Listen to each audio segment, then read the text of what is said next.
तो aspirants GS paper 3 की तैयारी में आज हम साइंस एंड टेक्नोलॉजी के कुछ ऐसे हाई यील्ड टॉपिक्स को डिकोड करने वाले हैं जहां से सवाल बनना समझिए कि लगभग तय है। चलिए एक एक करके हर कॉन्सेप्ट को एकदम क्रिस्टल क्लियर करते हैं।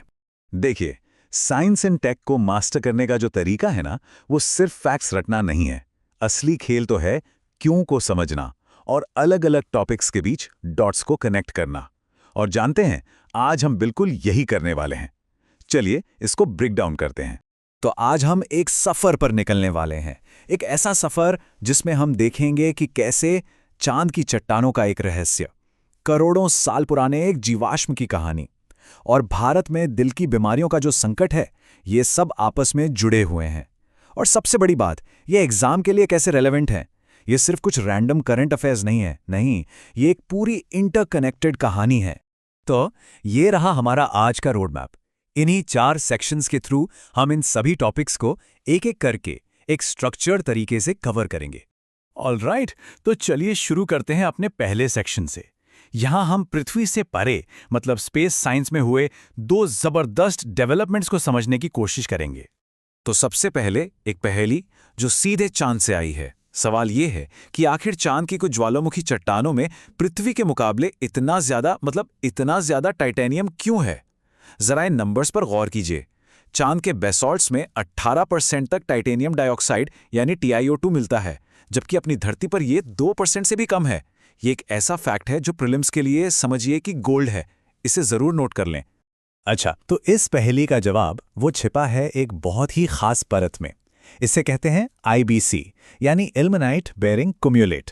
अब ये नाम सुनने में थोड़ा भारी भरकम लग सकता है, तो चलिए इसे तोड़ते हैं। देखिए, इल्मेनाइट जो है वो टाइटेनियम का एक मेन ओर है और क्यूमुलेट का मतलब होता है कोई चीज जो जमने से बनी हो। तो सीधी सरल भाषा में कहें तो ये एक ऐसी परत थी जो टाइटेनियम से लबालब भरी हुई थी।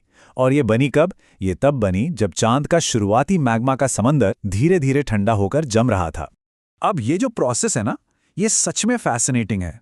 जरा इमेजिन कीजिए, आज से करीब 4.3 अरब साल पहले अपना चांद पिघले हुए मैग्मा का एक बहुत बड़ा गोला था। अब जैसे जैसे ये ठंडा हुआ, जो भारी मिनरल्स थे वो जमने लगे और सबसे आखिर में बनी ये टाइटेनियम से भरी हुई बहुत भारी IBC लेयर। अब क्योंकि ये इतनी हैवी और डेंस थी, ये लेयर वापस चांद के मैंटल में नीचे धंस गई, डूब गई। वहां जबरदस्त गर्मी और प्रेशर से ये फिर से पिघल गई। और फिर क्या, यही पिघला हुआ मटेरियल बाद में ज्वालामुखी विस्फोटों के जरिए टाइटेनियम रिच लावा बनकर सतह पर आ गया। सोचिए, ये चांद की जियोलॉजिकल हिस्ट्री में एक डिफाइनिंग मोमेंट रहा होगा। तो अब आते हैं सबसे क्रूशियल पॉइंट पर। एग्जाम के लिए इसका क्या महत्व है? देखिए, ये रिसर्च सीधे सीधे इसरो के आने वाले चंद्रयान 4 मिशन को इन्फॉर्मेशन फीड कर रही है। इस नॉलेज से इसरो उन जगहों को पिनपॉइंट कर सकता है जहां ये टाइटेनियम रिच चट्टानें मिल सकती हैं। क्यों? क्योंकि यही चट्टानें चांद के अंदरूनी हिस्से के इतिहास को समझने की चाबी है। अब इसके लिए मिशन में क्या चाहिए होगा? हाई रेजोल्यूशन कैमराज और एक्सरे एंड रामन स्पेक्ट्रोस्कोपी जैसे इंस्ट्रूमेंट्स। स्पेक्ट्रोस्कोपी ये बस एक फैंसी नाम है उन टूल्स के लिए जो चट्टानों की केमिकल कॉम्पोजिशन का पता लगाते हैं। मतलब बेसिकली ये बताते हैं कि कोई चट्टान किन किन एलिमेंट से बनी है। तो ठीक है, हमने चांद की चट्टानों को तो समझ लिया, लेकिन अब एक बड़ा सवाल, जब इंसान वहां जाकर बसेगा तो उसकी बायोलॉजी का क्या होगा? देखिए, मशीनें भेजना एक बात है, पर इंसान का वहां रहना ये एक बिल्कुल अलग और बहुत बहुत बड़ी चुनौती है।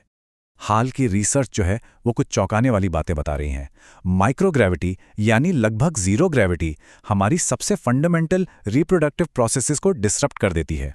इसने स्पर्म की सही दिशा में तैरने की क्षमता को कमजोर किया है और चूहों और सूअरों में एम्ब्रियो का जो डेवलपमेंट है उसे भी धीमा कर दिया।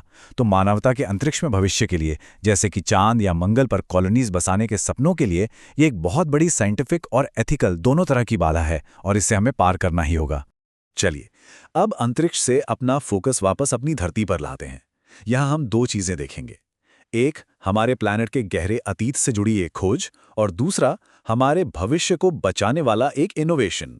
तो हुआ ये है कि पैलियोंटोलॉजिस्ट्स को उत्तरी इजिप्ट में एक नई फॉसिल एप स्पीशीज मिली है। नाम है इसका मर्सरीपिथेकस मोग्राएंसिस। ये आज से लगभग 1.8 करोड़ साल पहले अर्ली मायोसीन युग में रहा करता था। अब देखिए, मिला तो हमें सिर्फ इसके जबड़े का एक टुकड़ा है, लेकिन इस एक टुकड़े ने इंसानी विकास की कहानी के बारे में हमारी पूरी समझ को चैलेंज कर दिया है। और ये पॉइंट बहुत ही ज़रूरी है। पहले क्या माना जाता था कि एप्स का एवोल्यूशन पूर्वी अफ्रीका में हुआ, क्योंकि ज़्यादातर फॉसिल्स वहीं से मिले थे। लेकिन इजिप्ट में इस फॉसिल का मिलना ये इस थ्योरी को सीधा सीधा चैलेंज करता है। ये इशारा करता है कि शायद सभी लिविंग एप्स के जो पूर्वज थे वो नॉर्थ ईस्टर्न अफ्रो अरेबिया में पैदा हुए थे। ये खोज अफ्रीकन और यूरेशियन फॉसिल रिकॉर्ड्स के बीच एक बहुत बड़े गैप को भर रही है। और यही तो साइंस की खूबसूरती है, कैसे एक सिंगल डिस्कवरी हमारे पूरी सोच को बदल सकती है। ये उसका एक बेहतरीन उदाहरण है। तो अतीत से निकलकर अब आते हैं भविष्य की तरफ और देखते हैं क्लाइमेट चेंज से लड़ने की एक बहुत बड़ी चुनौती को। देखिए, कार्बन सेक्वेस्ट्रेशन यानी एटमॉस्फेयर से CO2 को पकड़कर जमीन के नीचे स्टोर करना, ये एक अच्छा सलूशन तो है, लेकिन इसमें एक बहुत बड़ी दिक्कत है। इसमें बेहिसाब पानी खर्च होता है और पानी की कमी वो तो खुद में ही एक बहुत बड़ी समस्या है। लेकिन सऊदी अरेबिया में एक नए एक्सपेरिमेंट ने इसका एक बहुत ही शानदार समाधान खोज निकाला है। उन्होंने एक क्लोज्ड वाटर लूप बनाया है। प्रोसेस बहुत सिंपल है। उन्होंने एक कुएं से ग्राउंड वाटर निकाला, उसमें CO2 को घोला और फिर उसे पास की बसाल्टिक चट्टानों में इंजेक्ट कर दिया। और सबसे कमाल की बात क्या है, पानी सिस्टम के अंदर ही सर्कुलेट होता रहता है। मतलब बाहर से और पानी डालने की जरूरत ही नहीं पड़ती। और इसके जो रिजल्ट्स हैं वो जबरदस्त हैं। सोचिए, सिर्फ 10 महीनों के अंदर इंजेक्ट की गई 70% CO2 सॉलिड कार्बोनेट मिनरल्स में बदल गई। मतलब वो हमेशा के लिए चट्टान बन गई। ये एक असली गेम चेंजर है, खासकर भारत जैसे शुष्क और अर्ध शुष्क इलाकों के लिए जहां पानी की इतनी ज्यादा कमी है। ये टेक्नोलॉजी हमारे कार्बन एमिशन गोल्स को पूरा करने में बहुत बहुत मददगार हो सकती है। अब हम एक ऐसे टॉपिक पे आते हैं जो GS पेपर 2 और 3 दोनों के लिए ही बेहद जरूरी है, और वो है भारत में कार्डियक केयर की स्थिति। देखिए, ये सिर्फ एक साइंस का मुद्दा नहीं है, ये गवर्नेंस का, इंफ्रास्ट्रक्चर का और सोशल जस्टिस का भी मुद्दा है। चलिए एक बहुत ही चौंकाने वाले आंकड़े से शुरुआत करते हैं। भारत में हर साल लगभग 29 लाख लोग दिल की बीमारियों से मर जाते हैं। और इससे भी ज्यादा चिंता की बात यह है कि भारतीयों को ये बीमारी वेस्टर्न पॉपुलेशन के मुकाबले करीब-करीब 1 दशक पहले हो रही है।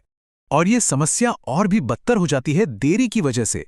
देखिए, हार्ट अटैक के बाद जो पहले 1 से 3 घंटे होते हैं ना, उन्हें गोल्डन आवर कहते हैं। इसी समय इलाज सबसे ज्यादा असरदार होता है।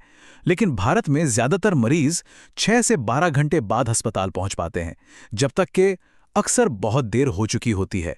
और पहाड़ी राज्यों में तो स्थिति और भी ज्यादा भयावह है।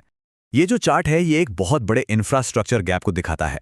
एंजियोप्लास्टी जैसी जो लाइफ सेविंग प्रोसीजर्स होती हैं, उनके लिए कैथ लैब्स की जरूरत होती है, और इनमें से 90% प्राइवेट सेक्टर में है। इसका सीधा सीधा मतलब क्या है कि ये सुविधा ज्यादातर आम लोगों की पहुंच और उनकी अफोर्डेबिलिटी दोनों से ही बाहर है। तो ये जो पॉइंट्स हैं, ये एक सिस्टेमिक फेलियर की तरफ इशारा करते हैं।